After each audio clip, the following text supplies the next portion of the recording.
Picture this. I'm unlocking the gate to my family's storage business at dawn, only to find Ellen Carver, the HOA president, strutting in with a locksmith, slapping new locks on my own property, and handing me a contract to rent back a corner of it for $900 a month. For months, she'd been scheming to turn my legacy into her personal cash machine, filling it with neighborhood junk and pocketing fees. But she didn't count on me flipping her scam with a legal auction that netted me $35,000 and left her facing jail time. Let me take you back to that gut punch morning in Pine Hollow, Texas, when a bully's greed turned my quiet business into a battlefield, exposing her con and teaching a whole community what happens when you mess with the wrong guy. I'm Nate Callahan, 38, third-generation owner of Callahan Storage, a tidy 50-unit facility my granddad started in '92. Passed down to me in 2010. Pine Hollow's a small town, wide streets, friendly nods, kids biking to the corner store. My wife, Sarah, and I run the place with care, storing folks' treasures, old Mrs. Larson's heirloom quilts, Jim Tucker's vintage Chevy, young couple's extra furniture. It's not just a business, it's a trust. Pulling in $9,000 a month, steady, no complaints. Every morning, I walk the rows, check the locks, chat with customers, feeling Granddad's pride in keeping things honest. The facility's outside the Pine Grove HOA's reach, my deed rock solid. So when Ellen, the new HOA president, showed up sniffing around, I figured she was just nosy until she made her move. And I learned what real betrayal feels like. It's a chilly Monday, 7 a.m., when Ellen rolls up in her gleaming BMW, fake designer purse swinging, nails chipped under glossy polish. "Morning, Nate," she chirps, smile sharp as a blade. "I'm Ellen Carver, HOA president. Let's talk about our growing community." Her tone's too sweet. I starting over my units like she's pricing them. "What's up?" I ask, uneasy. She peppers me with questions: revenue, unit count, rental rates, like she's auditing me. "How's a place like this do?" She presses, pacing the lot, sizing up the space. I keep it vague. "We do all right." But her mental calculator's whirring. "HOA rules evolve," she says, leaving to meet community needs. It's not a promise, it's a threat, and my gut twists. Something's off, and I'm not waiting to find out what. I call my buddy, Tom Reyes, a real estate lawyer 2 streets over, who's been my neighbor since we were kids. "Ellen Carver just grilled me about my business," I tell him, pacing my office. Felt like a shakedown. Tom chuckles, new HOA boss, probably flexing. But watch her, she's got a rep for stirring trouble. He digs into her past, evicted from her last place for dodging HOA fees, fights over fences, shady vibes. "She's sniffing for cash," Tom warns. "And your storage is a fat target." That night, I can't sleep, replaying Ellen's smile, her questions. Granddad built this place on trust, families, memories, lives stored safe. If Ellen's coming for it, she's picking a fight with more than me. Next week, I spot her car across the street, parked for an hour, Ellen scribbling notes, watching my gate. I wave, friendly-like. But she peels out, no words.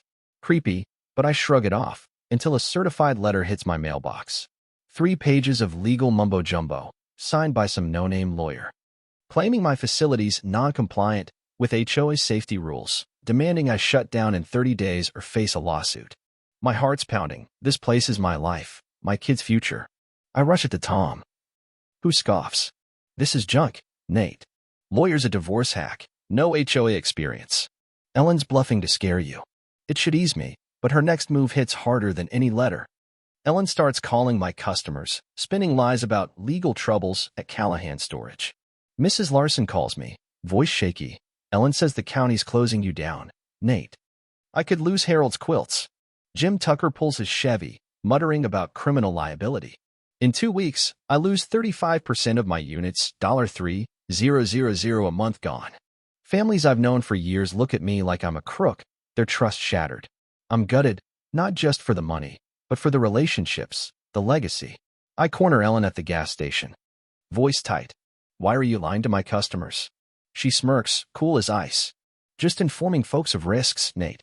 Prove I'm wrong, or can you afford a lawyer?" Her cruelty stings. Daring me to fight a war I'm not sure I can win.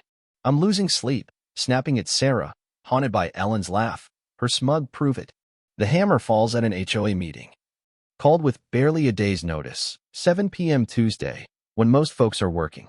Only 8 of 12 members show, Ellen's hand-picked crowd. She stands at the front, papers stacked, smile venomous. "We've got serious issues with Callahan Storage," she says, voice dripping concern. "Legal violations threaten our property values." She spins a tale of safety risks, no specifics, just fear. I try to speak. My permits are clean. But she cuts me off, citing procedure. Tom jumps in, quoting bylaws, but Ellen steamrolls him. "We're protecting the community," she insists. Then drops her bomb. "The HOA will manage Callahan Storage temporarily, ensuring compliance. Nate can rent a third of it back for $900 a month." My jaw drops. She's stealing my business. Dressing it up as charity. For members nod, swayed by her lies. Mrs. Jenkins, Mr. Lopez, the Thompsons, Mr. Hayes. It passes 4-3, and I'm numb, watching my granddad's dream slip away. Next morning, Ellen's at my gate with a locksmith, swapping my locks, handing me a key and a rental agreement for my own damn property. "It's for the best, Nate," she says, fake pity in her eyes. I'm shaking. Helpless, as she turns my facility into a dump. 8 HOA families move in junk, ripped couches, broken bikes, a rusty jet ski leaking oil, calling it free community storage. Ellen charges them $75 a month each for management, plus my $900, pocketing $1,500 monthly while I work around their trash. My remaining customers, Mrs. Larson, a few others, I mean warily. Like I'm the one letting this happen. I'm drowning, barely eating, feeling Granddad's legacy crumble. Sarah holds me at night, whispering, "We'll fix this," but I'm not sure how. Hope sparks when Mrs. Clara Hayes, a retired librarian who voted for Ellen's plan, calls, voice trembling. "Nate, I'm so sorry," she says, near tears. "Ellen bragged about making $30,000 off your place, said you're too naive to notice." Clara's grandkid recorded Ellen on her phone, gloating. "I'm pulling $1,500 a month from that fool's storage. He pays to use his own land while I rake in fees for their junk. 2 years, I'll clear $30,000. I'm shaking, not just angry but betrayed, by Ellen, by neighbors who trusted her. Clara's guilt fuels me. That recording's my weapon. I call Tom, voice steady now. "We're taking her down." Tom dives into law books, finding gold. "Ellen's takeover's illegal. HOA can't control private property." The junk in my units? Legally abandoned, without valid contracts from me, the owner. Texas law says I can auction it after 72 hours notice, keeping proceeds for damages. Ellen's $600 in management fees and $9,000 siphoned from HOA funds? Embezzlement, plain and simple. Her cousin, Rick, storing car parts for $200 cash? Unauthorized commercial use of my land. We've got her. For 2 weeks, we plan. Tom's legal research, Clara's intel, my ledger of Ellen's moves. I'm nervous, second-guessing every step, but Granddad's voice echoes. "Protect what's yours, son." We hire auctioneer Sam Brooks, set a date, and draft certified letters to the 8 families, demanding they clear their stuff in 72 hours or lose it to auction. Friday, I mail the notices, hands shaking. Ellen calls, screeching, "This is HOA property. I'll have you arrested." I let her rant. Then say, cool as ice, "You've got 72 hours, Ellen. Explain to your neighbors why you're stealing their money. No one moves their junk. They think I'm bluffing." Saturday, 8 a.m. My lot's a circus. Sam's podium, bidders milling, neighbors gawking. Ellen shows up, wild-eyed, hair a mess, screaming, "This is theft."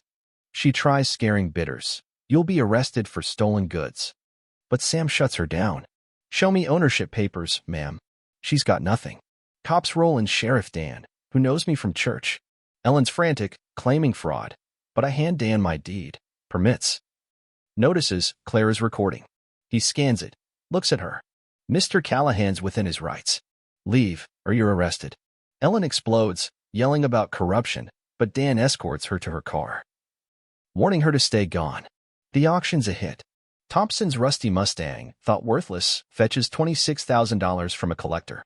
Martinez's junk table? A 1940s oak set for $1,500. Williams vinyl records pull $3,200. Even the broken dryer and jet ski sell, totaling $35,000. Neighbors are stunned, Thompson's fuming, Martinez crying over lost value, all turning on Ellen. She said it was free storage. Thompson bellows. Clara steps up. Ellen bragged about making $30,000 off Nate, pocketing your fees. The crowd's livid, demanding police reports, lawsuits. I deposit $35,000, triple my losses, feeling Granddad's pride wash over me. Monday, Tom calls, voice electric. Ellen's done, Nate. She stole $9,000 from HOA funds, fake invoices, personal bills. It's felony embezzlement. Clara, now HOA president, files charges. Ellen's hit with fraud, theft, embezzlement, 3 to 5 years if convicted. Neighbors shun her. Her kids avoid school, humiliated. She sells her BMW, designer gear, back to a junker car, legal fees crushing her. My facility booms, $13,000 a month now, new customers drawn by my stand. I use $15,000 to upgrade security, lighting, climate control, pulling high-end clients. Another $10,000 starts the Callahan Scholarship for local kids, honoring Granddad. Clara's HOA reforms, open budgets, dual signatures. No more scams, boost property values. Pine Hollow's alive again, neighbors hosting cookouts, kids playing free. 3 months later, Ellen takes a plea, 18 months jail, $18,200 restitution. 200 hours community service, lifetime HOA ban. Her case trains cops on HOA fraud, a warning statewide. But last week, Tom called, voice low. A new HOA president in Oak Ridge. Laura Vance, same playbook, looks like Ellen. Dark hair, not blonde, but her game. Maybe it's her, maybe a copycat. My cameras are rolling, Clara's watching, my ledger's ready, but it nags. This taught me. Con artists like Ellen bet on your silence, but truth, records, allies, a stubborn heart. Hits harder. I wanted Granddad's quiet legacy, not a fight. But sometimes you auction the junk to keep what's yours. Where are you watching from? Drop it in the comments. Ever faced an Ellen? Was I right to sell their stuff, or too harsh? That Laura, what's your play? Let's talk. Because these battles aren't just about storage. They're about trust, and silence lets the Ellens steal it all.